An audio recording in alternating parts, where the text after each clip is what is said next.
Olá, boa tarde. Vamos seguir com a nossa programação e te deixar mais atualizado com notícias do Brasil e do mundo desta segunda-feira, dia 21 de agosto.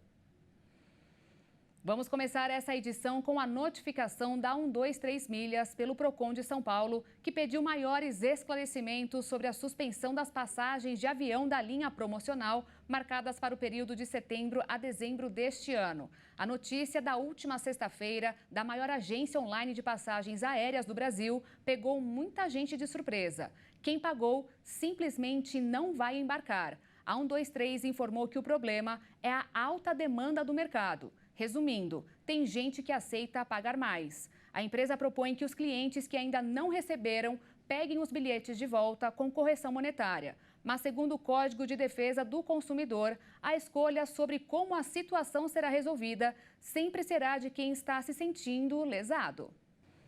E olha só, o primeiro-ministro do Japão, Fumio Kishida, disse que o governo decide amanhã quando vai começar a descarregar no Oceano Pacífico a água radioativa tratada da usina nuclear de Fukushima.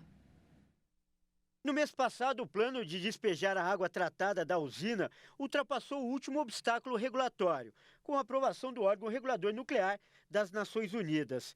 A Agência Internacional de Energia Atômica disse que a liberação teria efeitos ambientais insignificantes e que está de acordo com as liberações de água de outras usinas nucleares, inclusive nos Estados Unidos. Apesar das garantias de sua segurança, a perspectiva de mais de 1 milhão de toneladas de água sendo bombeadas para o Pacífico a partir da usina nuclear provocou alarme no Japão e nos países vizinhos. Os sindicatos locais de pescadores japoneses há muito se opõem ao plano. O argumento é que a ação pode desfazer a reparação de danos à reputação após a proibição de vários países a alguns produtos alimentícios japoneses com medo da radiação. A China diz que vai proibir a importação de alimentos de 10 províncias japonesas e vai exigir testes rigorosos para alimentos do resto do país.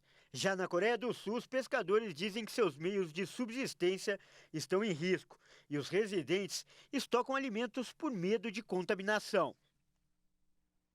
Por outro lado, aqui no Brasil, mais precisamente no Rio de Janeiro, tem notícia boa. As águas da Praia do Flamengo voltaram a ficar próprias para banho depois de muitos anos. E com o inverno com cara de verão, o convite para um mergulho no mar é mais do que bem-vindo. Uma praia que fica bem próxima do centro do Rio de Janeiro e é margeada pelo aterro do Flamengo faz a alegria dos banhistas após um longo período proibitivo. O Instituto Estadual do Ambiente divulgou em julho um levantamento que indica redução de 92% de poluição da Praia do Flamengo em 5 anos. Ambiental, tem a questão de temperatura, tem a questão de vento, chuvas, tudo isso contribui e influencia para essa melhoria.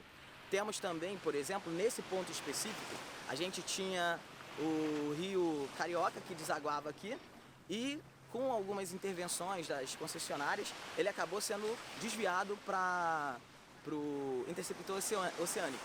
Se eu não me engano, desde 2018 que a gente não vem tendo essa maré boa de águas boas assim. Com o inverno que às vezes lembra o verão, areia branquinha e água bem clara, está feito o convite para aproveitar o sol e o mar na Baía de Guanabara. Estou aproveitando essa água e nadando todos os dias. A água realmente está muito boa agora. Está super limpa, né? Está bonita, está cristalina para ver todo o trabalho que foi feito.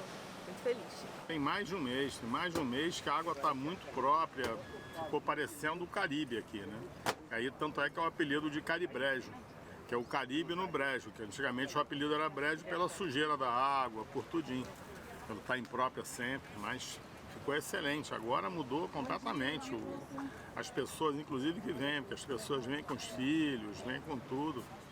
Com uma maré tão boa para os banhistas e para quem tira proveito da praia, o momento é de torcer para que os ventos não mudem e a Praia do Flamengo siga como mais uma opção de lazer da cidade maravilhosa.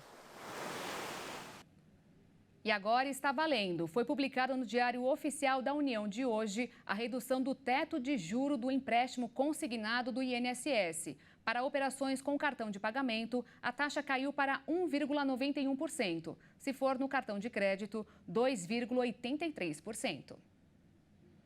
E agora, 1 minuto da economia desta segunda-feira.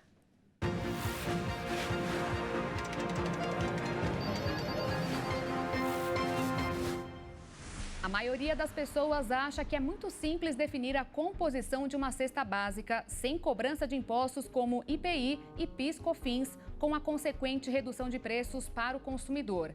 Mas um estudo recente da Fundação Getúlio Vargas encontrou alguns itens inusitados em vários estados que têm o direito de ampliar a nacional. Em Minas Gerais, por exemplo, não pode faltar pão de queijo, rapadura ou ovo de codorna. Nos estados do Sul, a erva mate. No Ceará, foram incluídos materiais de construção como um tijolo e até antena parabólica, repelente no Rio de Janeiro e anticoncepcionais em São Paulo. E por aí vai. É nesta seleção que o Congresso terá que mexer na tão divulgada reforma tributária. E agora sai uma conta. Uma cesta única, que deverá reduzir os preços em 5%, vai custar quase 35 bilhões de reais para o governo. É muito dinheiro, ainda mais que o cobertor do orçamento sempre foi curto e sempre deixa alguém com os pés de fora. Sem contar as questões políticas. Precisa ver se Goiás, por exemplo, vai abdicar da vassoura que tem na cesta básica regional.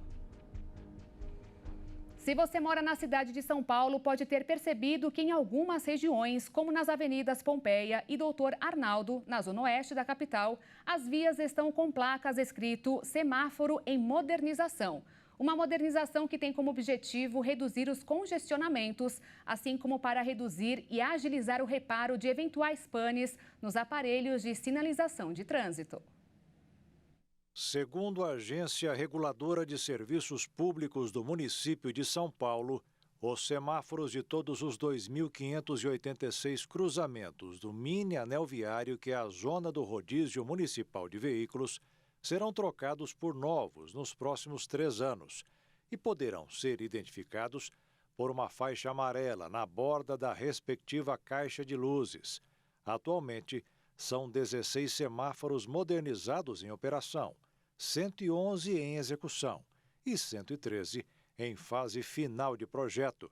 A expectativa é de que pelo menos 270 cruzamentos estejam modernizados até o fim do ano. De acordo com a SP Regula, os novos semáforos são inteligentes, capazes de ajustar automaticamente o tempo de acionamento das luzes verde e vermelha conforme o trânsito. Os tempos máximo e mínimo de acionamento dessas luzes são programados previamente pela CT e são ajustados pelo próprio semáforo para melhorar o fluxo de veículos. Além disso, essa programação pode ser alterada remotamente por operadores da companhia por meio de uma central de controle. A câmera que o novo semáforo traz permite medir o acúmulo de carros em frente ao semáforo e substitui os chamados laços, que são sensores instalados no asfalto, utilizados pelos semáforos convencionais. Essa câmera, chamada de laço virtual, faz com que a operação do semáforo não seja afetada por recapeamento ou reparos que exijam a remoção temporária do laço convencional. Outra vantagem é de que os novos semáforos conversam entre si e são sincronizados de acordo com as chamadas subáreas, que são as grandes avenidas e suas adjacências, e controlados por uma central por meio de fibra ótica e chip de telefonia. Assim, é possível realizar de forma mais eficiente o monitoramento em tempo real do respectivo funcionamento, permitindo mais agilidade no envio de equipes para o reparo de eventuais falhas causadas por interrupção no fornecimento de energia ou por furto de cabos elétricos.